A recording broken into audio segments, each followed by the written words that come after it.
Hello, my name is Jessica Richardson and I'm the production manager for the digital media department at the Royal National Theatre. I went into my line of work because I enjoyed working on school productions at senior school and in sixth form, and I've always wanted a job where the work would be different every day. After leaving university, I did an internship at Sydney Opera House working with Opera Australia. I then came back to London and worked in a further education college as a theatre assistant.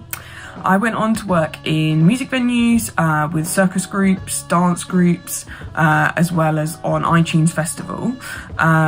4 years ago, I joined the National Theatre as a production coordinator in the broadcast department and have progressed through a few roles to my current position as production manager. Whilst at school, I volunteered in backstage roles for local amateur dramatics clubs. I then went to do a BA Honours degree in technical theatre arts at the Guildhall School. When looking for jobs in the arts, websites such as Mandy or The Stage are really useful to use. There also is industry-related Facebook groups which you can find surrounding either backstage jobs or theatre technicians. Plus, reaching out to peers and colleagues who you've met through the industry is also really useful. For longer-term contracts, you can look at more generic job sites such as The Guardian. It isn't necessary to have contacts to get started in a job in the arts industry, but from your first day of a role or your first day of training, you will then start to build up a list of contacts that will be useful in the future. And most probably you'll meet those people again, as due to the size of the arts industry not being very big.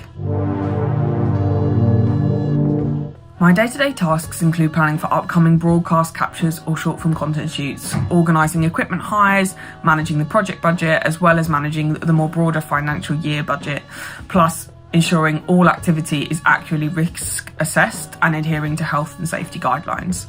On a daily basis, I communicate with a mix of internal and external staff, some of whom have schedules for up to 12 months ahead and others who are freelance and can take on work at a much shorter notice. Managing these communications and these relationships is really key to my role, and adapting my style to ensure I get the best out of everyone I work with is really important. Progression in the industry is achieved by gaining experience. Working across lots of different arts disciplines within technical theatre enables progression in lots of different directions, whether your preference is opera, musicals, TV or broadcast. For my job, I had to fill out an application form and attend 2 panel interviews. To prepare for these processes, it's best to get started on your application form early and get the opinion of those who you really trust to check over the form and give you some notes. For the interview, sometimes it's helpful to ask peers, friends, or even teachers what some of your best qualities are whilst working. Be confident in your explanation of yourself and make sure that you know what your strengths and weaknesses are. To make a CV stand out, keep the document clear and concise and ensure the key details that you want the potential employer to pay the most attention to really stand out on the page. To stand out at interview, always be yourself. Most interviews are conducted with questions on similar themes, so best prepare for this by thinking ahead on what your proudest achievement is, what your biggest challenge you have overcome has been, and who you look up to most within the industry. Typical entry-level roles within technical theatre are production assistant or coordinator, assistant stage manager, runner or administrator. A starting salary for some roles will be based on London living wage. Others, which are a longer term contract, may have a salary of between £20,000 to £25,000 per annum. Salary at the peak of your career will heavily differentiate depending on which organisation you work at. If you are at a commercial organisation working perhaps in TV or film, then your peak salary is likely to be a lot more than that of a not-for-profit organisation or theatre.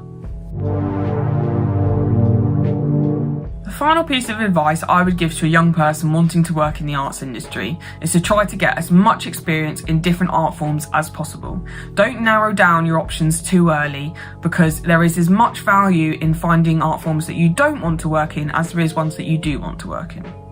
Also, it's really important to look after yourself. There's a lot of pressure when starting out to take on as much as possible for fear of missing out on work or money or opportunity. But mental and physical health are paramount, and you need to be in the best frame of mind when coming to work and agreeing to jobs.